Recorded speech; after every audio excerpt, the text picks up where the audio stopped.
Hi എല്ലാവർക്കും നമസ്കാരം. നമ്മുടെ പുതിയൊരു വ്ളോഗിലേക്ക് എല്ലാവർക്കും സ്വാഗതം. അപ്പോൾ ഇന്നത്തെ നമ്മുടെ വീഡിയോ 2 ദിവസങ്ങളിലായിട്ടാണ് എടുത്തിട്ടുള്ളത്. ഇപ്പോൾ വെനസ്ഡേയിലത്തെ വിശേഷങ്ങളാണ്. ഇപ്പോൾ വെനസ്ഡേ രാവിലെ തന്നെ ഞങ്ങളൊന്ന് പുറത്തേക്ക് നിന്ന് പോകുന്നുണ്ട് കേട്ടോ. കുറച്ച് വെജിറ്റബിൾസൊക്കെ മേടിക്കാനുണ്ടായിരുന്നു. അങ്ങനെ വരുന്ന വഴിയിൽ നമ്മുടെ ലേക്കിൻ്റെ അവിടേക്ക് ഒന്ന് വന്ന് കുറച്ച് നേരം ഒന്ന് നിന്ന് റിലാക്സ് ചെയ്തിട്ടാണ് പോകുന്നത്. അപ്പം ഞങ്ങളെപ്പോൾ ഈ വഴി വന്നാലും കുറച്ച് നേരം ഇവിടെ വന്ന് നിൽക്കാറുണ്ട് കേട്ടോ. നല്ല രസമാണ് ഇവിടെ കാണാനായിട്ട്. പിന്നെ അതുപോലെ തന്നെ എനിക്കിപ്പോൾ ഒരുപാട് വെജിറ്റബിൾസ് ഒന്നും മേടിക്കേണ്ട കാര്യമില്ലായിരുന്നു. നമ്മുടെ അടുത്ത് കുറച്ച് വെജിറ്റബിൾസ് ഇരിപ്പുണ്ട്. അപ്പോൾ അത്യാവശ്യത്തിനുള്ള തക്കാളിയും സവോളയൊക്കെ മേടിച്ചാൽ മതിയായിരുന്നു കേട്ടോ. അപ്പോൾ അങ്ങനെയാണ് വന്നത്. പിന്നെ അത് കഴിഞ്ഞിട്ട് നേരെ വീട്ടിലേക്ക് വന്നിട്ട് വൈകുന്നേരത്തിലാണ് ഞാൻ വീഡിയോ എടുത്തിട്ടുള്ളത്.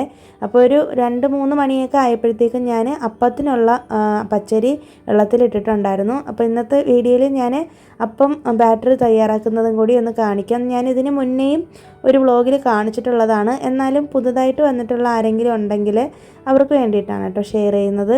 പിന്നെ വൈകുന്നേരം ആയപ്പോഴത്തേക്കും ഞാൻ തുണികൾ എടുക്കാനായിട്ട് ടെറസിലേക്കൊന്ന് വന്നിട്ടുണ്ട്.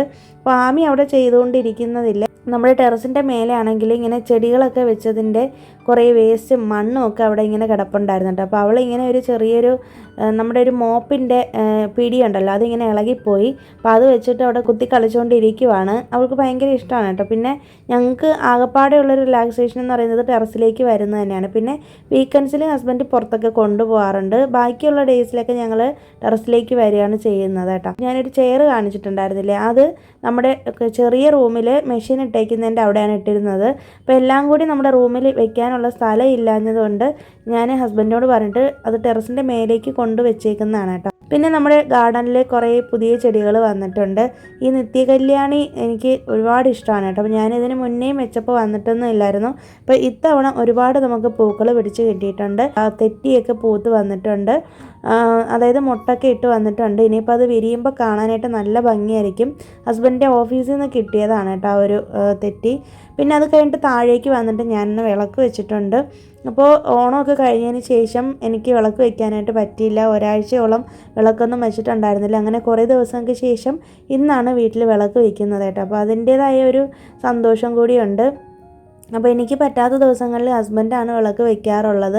ഇത്തവണ ഞാനും ഹസ്ബൻഡും ആരും തന്നെ ഒരാഴ്ചത്തേക്ക് വിളക്കൊന്നും വെച്ചിട്ടുണ്ടായിരുന്നില്ല. കുറച്ച് ദിവസത്തേക്ക് ഞാൻ ക്ലീനിങ്ങും കാര്യങ്ങളൊക്കെ നിർത്തി വെച്ചേക്കായിരുന്നു കേട്ടോ. കാരണം എന്ന് വെച്ചിട്ടുണ്ടെങ്കിൽ പനിയൊക്കെ പിടിച്ചതല്ലേ. അപ്പോൾ കുറച്ചൊന്ന് റെസ്റ്റ് എടുത്തതിന് ശേഷം പിന്നീട് ക്ലീനിങ് ഒക്കെ സ്റ്റാർട്ട് ചെയ്യാമെന്ന് വിചാരിച്ചു. അതുകൊണ്ടാണ് കഴിഞ്ഞ വീഡിയോസിലൊന്നും അധികം ക്ലീനിങ്ങും കാര്യങ്ങളൊന്നും കാണിക്കാത്തത്. ഇനിയിപ്പോൾ നെക്സ്റ്റ് വീക്ക് മുതലുള്ള വീഡിയോസിൽ ഞാൻ മാക്സിമം ക്ലീനിങ് ഒക്കെ ഷെയർ ചെയ്യാം. പിന്നെ അപ്പത്തിൻ്റെ ബാറ്റർ അരയ്ക്കാൻ വേണ്ടിയിട്ട് ഞാൻ റേഷൻ കടയിലെ പച്ചരിയാണ് എടുക്കുന്നത് കേട്ടോ. ഇവിടുത്തെ നമ്മുടെ റേഷൻ കടയിൽ നിന്ന് കിട്ടുന്ന പച്ചരിയാണ്. നല്ല പച്ചരി തന്നെയാണ്. നമ്മുടെ കടയിൽ നിന്ന് മേടിക്കുന്നതിനേക്കാൾ നല്ല പെർഫെക്റ്റായിട്ട് അപ്പം എനിക്ക് കിട്ടുന്നത് റേഷൻ കടയിലെ പച്ചരി യൂസ് ചെയ്യുമ്പോഴാണെന്ന് തോന്നിയിട്ടുണ്ട്. ഞാനിപ്പോൾ 1 ഗ്ലാസ്സോളം 1-1.5 ഗ്ലാസ്സോളം പച്ചരി വെള്ളത്തിൽ കുതിർത്താനായിട്ട് ഇട്ടിട്ടുണ്ടായിരുന്നു. അപ്പോൾ നന്നായിട്ട് കുതിർന്ന് കിട്ടിയിട്ടുണ്ട്. നൈറ്റാണ് ഞാൻ അപ്പത്തിന് അരയ്ക്കുന്നത്. പിന്നെ കുറച്ച് തേങ്ങ ചിരകിയതും 1/4 കപ്പോളം തേങ്ങ ചിരകിയത്, പിന്നെ 1/4 കപ്പോളം ചോറും കൂടി, പിന്നെ കുറച്ച് ഈസ്റ്റ് ഞാൻ എപ്പോഴും അപ്പത്തിൻ്റെ ഈ ഒരു പച്ചരിയിൽ ഇട്ട് അരയ്ക്കുകയാണ് ചെയ്യുന്നത് കേട്ടോ. ഏകദേശം 1/2 ടീസ്പൂണോളം ഇട്ടിട്ടുണ്ട്. പിന്നെ ഞാനൊന്ന് ബ്രൗൺ ഷുഗറാണ് ഇതിൽ ചേർത്തിട്ടുള്ളത്. എൻ്റെ അടുത്ത് വൈറ്റ് ഷുഗർ ഇല്ല. നിങ്ങളുടെ അടുത്ത് വൈറ്റ് ഷുഗർ ഉണ്ടെന്നുണ്ടെങ്കിൽ അത് ചേർത്താൽ മതി. ഏകദേശം 1 സ്പൂണോളം ചേർത്ത് കൊടുക്കാം. എന്നിട്ട് നല്ല ഫൈനായിട്ടൊന്ന് അരച്ചെടുക്കണം. അപ്പത്തിൻ്റെ മാവ് അറിയാമല്ലോ, നല്ല ഫൈനായിട്ട് അരച്ചെടുക്കണം. കുറച്ചൊന്ന് ലൂസായിട്ടാണ് അരച്ചെടുക്കേണ്ടത് കേട്ടോ.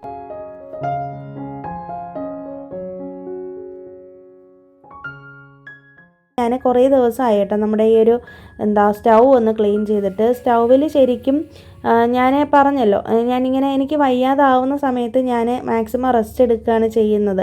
ഞാനങ്ങനെ ഒരുപാട് ജോലിയൊന്നും ചെയ്യാറില്ല. പ്രത്യേകിച്ച് പനിയൊക്കെ വന്നു കഴിഞ്ഞിട്ടുണ്ടെങ്കിൽ നമുക്ക് ശരീരത്തിന് ആവശ്യത്തിനുള്ള റെസ്റ്റ് കൊടുക്കണം.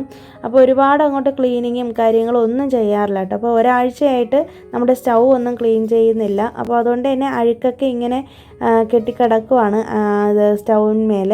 അപ്പോൾ അതൊക്കെ ഒന്ന് ക്ലീൻ ചെയ്യാമെന്ന് വിചാരിച്ചിട്ടോ. പിന്നെ ഇല്ലേ, ഞങ്ങൾ കഴിഞ്ഞ ദിവസം OTTയിൽ വിശേഷം എന്നൊരു മൂവി കണ്ടിട്ടുണ്ടായിരുന്നു കേട്ടോ. ഞാനും ഹസ്ബൻഡും കൂടി വീട്ടിലിരുന്നാണ് കണ്ടത്.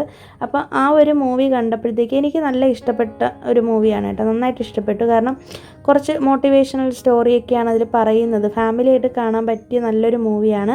അപ്പോൾ ആ മൂവിക്കകത്ത് ഇങ്ങനെ ഒരു ഡയലോഗ് പറയുന്നുണ്ട്, ഒരിക്കലും മറ്റൊരാളുടെ മോട്ടിവേറ്റർ ആവാൻ നമുക്ക് സാധിക്കില്ല. അതായത് ഒരാളെ മോട്ടിവേഷൻ ചെയ്തതുകൊണ്ടോ പ്രസംഗിച്ചത് കൊണ്ടോ ഒന്നും ഒരാളുടെ ലൈഫും മാറാനായിട്ട് പോകുന്നില്ല. ചില സാഹചര്യത്തിൽ നമ്മൾ തന്നെ നമ്മുടെ മോട്ടിവേറ്റർ ആവണം എന്നൊരു ഡയലോഗ് പറയുന്നുണ്ട് കേട്ടോ. അതെനിക്ക് ഭയങ്കരമായിട്ട് അങ്ങോട്ട് ഇഷ്ടപ്പെട്ടു. അത് വളരെ ശരിയാണെന്ന് എനിക്ക് തോന്നിയിട്ടുണ്ട്. പല സിറ്റുവേഷനിലും എനിക്ക് തന്നെ അത് ഫീൽ ചെയ്തിട്ടുള്ളൊരു കാര്യം കൂടിയാണത്. നമ്മുടെ ലൈഫിൽ പല പ്രശ്നങ്ങൾ വരുമ്പോൾ ഒരാൾ വന്ന് മോട്ടിവേറ്റ് ചെയ്തു എന്ന് പറഞ്ഞിട്ട് നമുക്കതിൽ നിന്ന് റിക്കവർ ചെയ്യാനായിട്ട് പറ്റിയെന്ന് വരത്തില്ല. എപ്പോഴും ഉള്ള സാഹചര്യമില്ല. ചിലപ്പോൾ ചെറിയ പ്രശ്നങ്ങളാണെങ്കിലും മറ്റൊരാൾ നമ്മളെ ആശ്വസിപ്പിക്കുക അല്ലെങ്കിൽ മോട്ടിവേഷൻ ആയിട്ടുള്ള രീതിയിൽ നമ്മളോട് സംസാരിക്കുമ്പോൾ നമുക്ക് അതൊരു ആശ്വാസമായിരിക്കാം. നമുക്ക് അതിൽ നിന്ന് പുറത്തേക്ക് ചാടാനായിട്ട് പറ്റുമായിരിക്കാം. പക്ഷേ ചില സിറ്റുവേഷനിൽ നമ്മളുടെ ആ ഒരു സിറ്റുവേഷൻ അത്രയും ഒരു ഇതായിട്ടിരിക്കുന്ന സമയത്ത് ഒരിക്കലും മറ്റൊരാൾ പറഞ്ഞു കഴിഞ്ഞാലോ അല്ലെങ്കിൽ മറ്റൊരാൾ നമ്മളെ ആശ്വസിപ്പിക്കുകയോ അല്ലെങ്കിൽ നമ്മളെ മറ്റൊരാൾ മോട്ടിവേറ്റ് ചെയ്തു എന്ന് കരുതി നമുക്ക് പുറത്തേക്ക് അതിൽ നിന്ന് വരാൻ പറ്റിയെന്ന് വരത്തില്ല കേട്ടോ. അപ്പോൾ നമ്മൾ തന്നെയാണ് നമ്മുടെ മോട്ടിവേറ്റർ എന്ന് പറയുന്നത്. ഞാൻ അങ്ങനെ തന്നെയാണ് വിശ്വസിക്കുന്നത്. ഈ പറയുന്ന എനിക്ക് പോലും ചില സമയത്ത് ഭയങ്കരമായ സങ്കടമോ അല്ലെങ്കിൽ എന്തെങ്കിലുമൊക്കെ ഒരു വിഷമമൊക്കെ വരുമ്പോൾ ഹസ്ബൻഡൊക്കെ എന്നെ ആശ്വസിപ്പിക്കുകയൊക്കെ ചെയ്താലും എൻ്റെ ഫ്രണ്ട്സൊക്കെ എന്നോട് ആശ്വാസ വാക്കുകൾ പറഞ്ഞാലും പക്ഷേ എനിക്ക് മൈൻഡ് അങ്ങോട്ട് ഓക്കെ ആവണമെന്നില്ല. അപ്പം നമ്മൾ നമ്മുടെ മൈൻഡ് ഓക്കെ ആക്കി വെക്കണമെന്നുണ്ടെങ്കിൽ നമ്മൾ തന്നെ സ്വയം വിചാരിച്ചാലേ പറ്റുള്ളൂ. അപ്പം നമുക്കൊരു സെൽഫ് മോട്ടിവേഷൻ നമുക്ക് എപ്പോഴും ഉണ്ടായിരിക്കണം. നമ്മൾ തന്നെ നമ്മളെ എപ്പോഴും ഇങ്ങനെ ബൂസ്റ്റപ്പ് ചെയ്തുകൊണ്ടിരിക്കണം. നമ്മളെക്കുറിച്ച് നമ്മൾ തന്നെ സ്വയം നമ്മൾ നല്ലതാണ്, നമ്മളെ കൊണ്ട് പറ്റും, നമ്മുടെ ഉള്ളിൽ ആ ഒരു സ്പാർക്ക് ഉണ്ടല്ലോ, അത് നമ്മൾ എടുക്കുക തന്നെ വേണം കേട്ടോ. അങ്ങനെ വരുമ്പോൾ നമ്മുടെ ഏത് സാഹചര്യത്തിലും മറ്റൊരാളുടെ ഹെൽപ്പ് ഇല്ലാതെ നമുക്ക് മുന്നോട്ട് പോകാൻ പറ്റുമെന്നാണ് എനിക്ക് തോന്നുന്നത്. ചില സമയത്ത് നമ്മുടെ പ്രശ്നങ്ങൾ കേൾക്കാനോ അല്ലെങ്കിൽ നമ്മളെ ആശ്വസിപ്പിക്കാനോ ഒന്നും മറ്റുള്ളവർക്ക് സമയം ഉണ്ടായെന്ന് വരത്തില്ല. പ്രത്യേകിച്ച് നമ്മുടെ പാർട്ട്ണർക്ക്. അവർ ജോലിയുടെ കാര്യങ്ങളും മറ്റായിട്ട് പല ടെൻഷനിലായിരിക്കാം. ചിലപ്പോൾ നമ്മുടെ അച്ഛനോ അമ്മയോ ആരാണെങ്കിൽ തന്നെ. പക്ഷേ അതേസമയം നമുക്ക് നമ്മളെ മുന്നോട്ട് ജീവിതത്തിലേക്ക് കൊണ്ടുവരാനായിട്ട് ഒരു സെൽഫ് മോട്ടിവേഷൻ നമുക്ക് ചെയ്യാനുള്ളൊരു കഴിവുണ്ടെന്നുണ്ടെങ്കിൽ തീർച്ചയായിട്ടും ഏതൊരു സിറ്റുവേഷനിലും നമുക്ക് കുതിച്ചുയരാൻ തന്നെ പറ്റും എന്നാണ് ഞാൻ വിശ്വസിക്കുന്നത്. അപ്പം നിങ്ങളിതിനോട് യോജിക്കുന്നുണ്ടോ ഇല്ലയോ എന്നുള്ളത് ഒന്ന് കമൻറ്റ് ചെയ്തേക്കണേ. പിന്നെ അത് കഴിഞ്ഞിട്ട് തേഴ്സ്ഡേ രാവിലെയാണ് വീഡിയോ എടുത്തിട്ടുള്ളത്.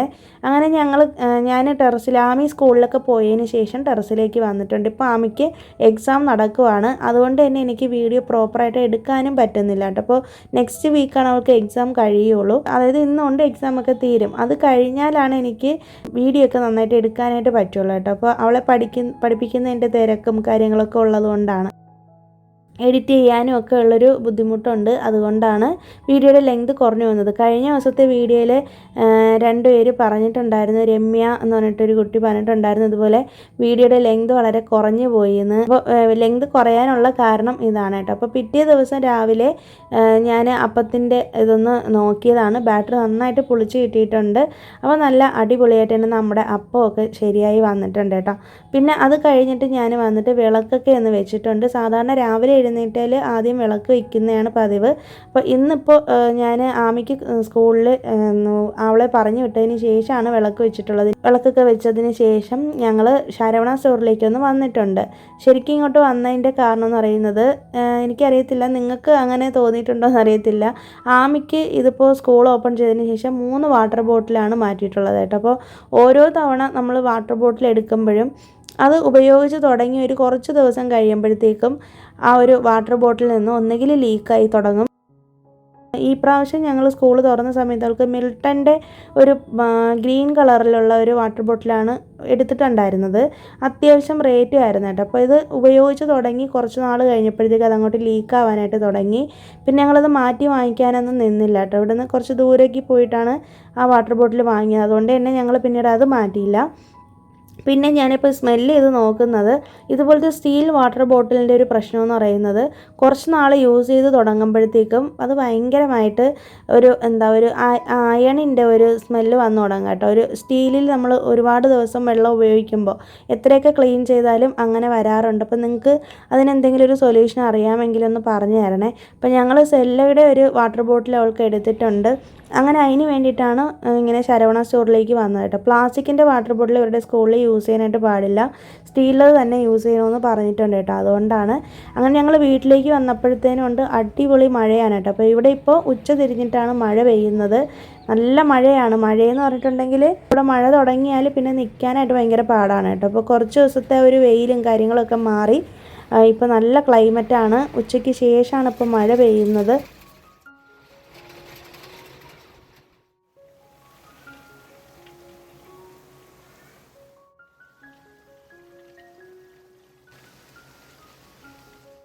അപ്പോൾ ഇത്രയൊക്കെ ഉള്ളൂ ഇന്നത്തെ വീഡിയോയിലെ വിശേഷങ്ങൾ. പുതിയൊരു വീഡിയോ ആയിട്ട് നമുക്ക് വീണ്ടും കാണാം. അതുവരേക്കും എല്ലാവർക്കും ബൈ.